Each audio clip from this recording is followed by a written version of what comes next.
Okay, we're starting out with some breaking news that's coming in. Ceasefire violation has been reported along the international border in Arnia and the RS Pora sectors of Jammu. The Pakistani Rangers used small arms and automatic weapons to fire at 4 posts belonging to the BSF. The gun battle is currently underway between both sides.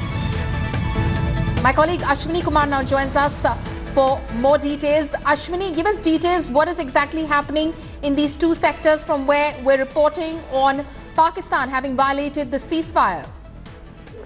Yeah, Bollywood, for the last 2 hours, the Pakistan Rangers have started indiscriminate firing on the BSF force in the RS Pora sector and Arnia sector. Around 4 posts are engaged in the firing by the Pakistanis, and they have fired first small arm fired with the automatic weapons, and later on the Pakistanis has fired some mortar shells also, and BSF Jawan is giving a befitting reply to the Pakistani, and it was expected after the killing of 7 Pakistani army persons across the border in Mirpur area opposite to our major sector. And the BSF and the army is fully prepared to give their befitting reply to the Pakistani. And this is the first incident after 2-3 months that Pakistan has violated ceasefire violation on the international border, 200-kilometer international border, and the red alert has been sounded on the international border after 2 reports from the across the borders of some of the infiltration bids may be there in view of the January 26th preparation here. Yeah. Right. Ashwini, thank you so much for those details. The bonhomie between Prime Minister Modi and Israeli Prime Minister Benjamin Netanyahu was on full display in Gujarat. After a warm interaction and optics, both leaders got down to serious business, inaugurating I Create, calling for innovative development. Can the warmth between the leaders redefine bilateral ties between the two countries?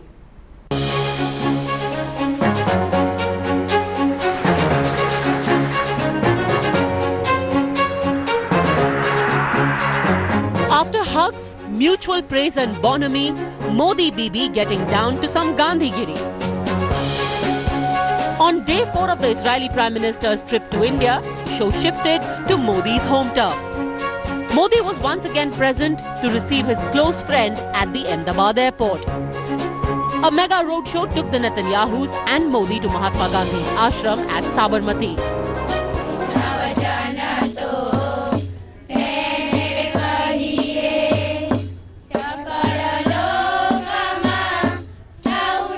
Modi then imparted some lessons in spinning Gandhi's charkha to the Israeli PM and wife Sarah.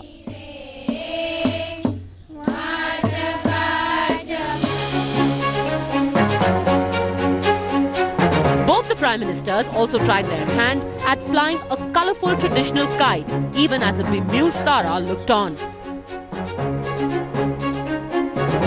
In his tribute, the Netanyahus hailed Mahatma as among humanity's greatest prophets, writing this message in the ashram's visitors book.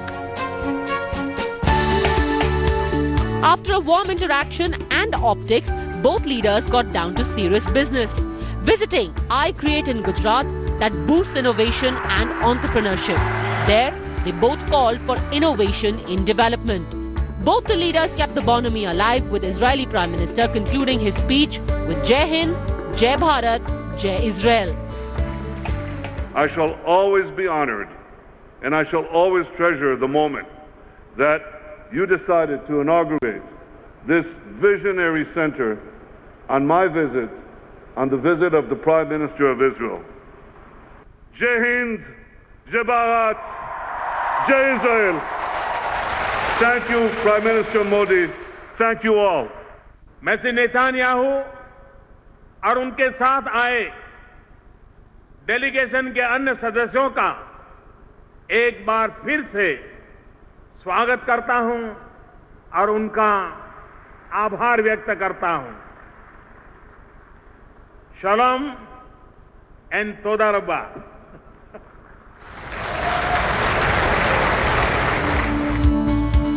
The personal rapport between Modi and Bibi is redefining India-Israel ties like never before. with Geeta Mohan in Delhi and Jumana Shah, Mayuresh Ganpate and Gopi Manyar in Ahmedabad. Bureau Report, India Today. The friendship between Prime Minister Modi and his Israeli counterpart Benjamin Netanyahu is not new. The bonhomie between the two leaders was visible during Prime Minister Modi's visit to Israel in July last year. Take a look at this report. Their stroll at the Olga beach in Jerusalem 6 months ago created ripples across the world. We're alive. We're here on the beach. Two friends, India, Israel. Prime Minister Narendra Modi and his Israeli counterpart Benjamin Netanyahu's hug at the beach was the most talked about photo op in 2017.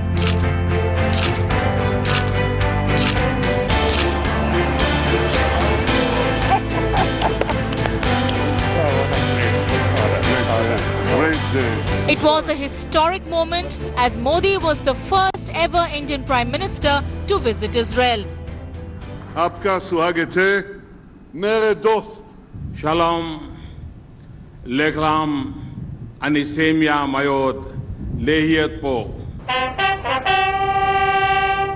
Prime Minister Modi remembered the Battle of Haifa of 1918 when the valor of Indian soldiers took on the might of the Ottoman Empire.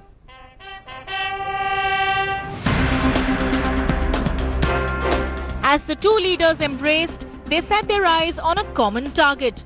On their lips, a vow to fight terror together. Those who believe in humanity and civilized values must come together and defeat it at all costs. We also face common challenges, and the first of it is to defeat the forces of terror that rampage through the world and threaten both our countries.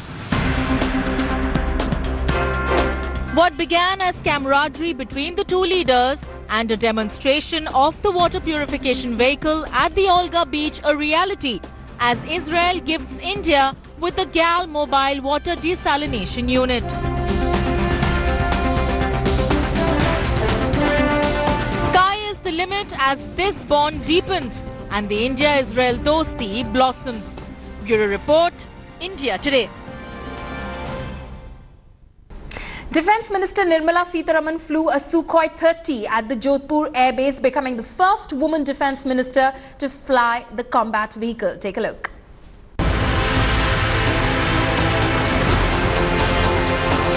Say Vanakkam to Top Gun Nirmala.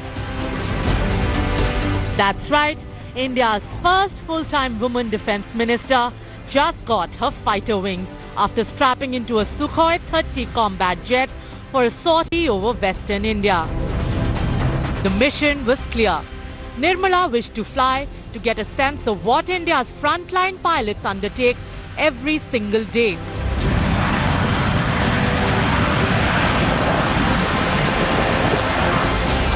It all began with a briefing for the Raksha Mantri on what lay ahead from the Jodhpur Air Base. Next, she met with the crew that would be equipping her. Equipped in full flight overalls and a G-suit, the minister was ready. India Today learns she had had a light breakfast, nothing too heavy, just perfect for a first flight. Strapped in and ready, the formidable Su-30 MKI blasted off on a beautiful clear day over the Thar Desert.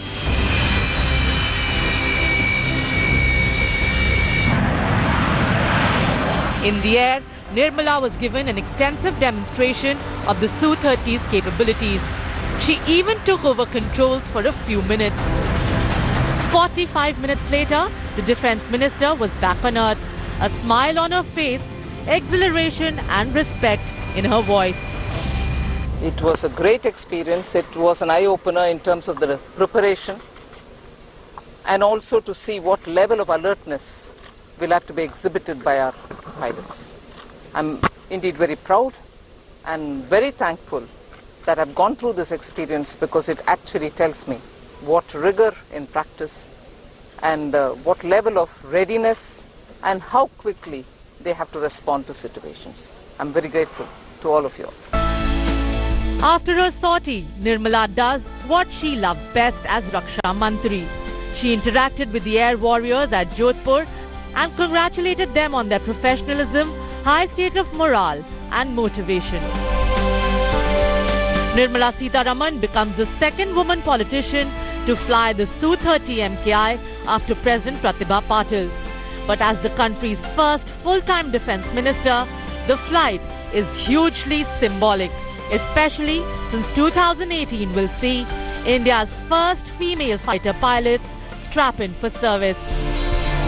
As Nirmala finds her feet after a once-in-a-lifetime experience in the air, there's work to be done to keep India's combat edge as sharp as ever. All we can say is salute. Bureau Report, India Today. That's a wrap on this bulletin. Stay tuned to India Today because news and updates will continue on the other side. Thanks for watching the video.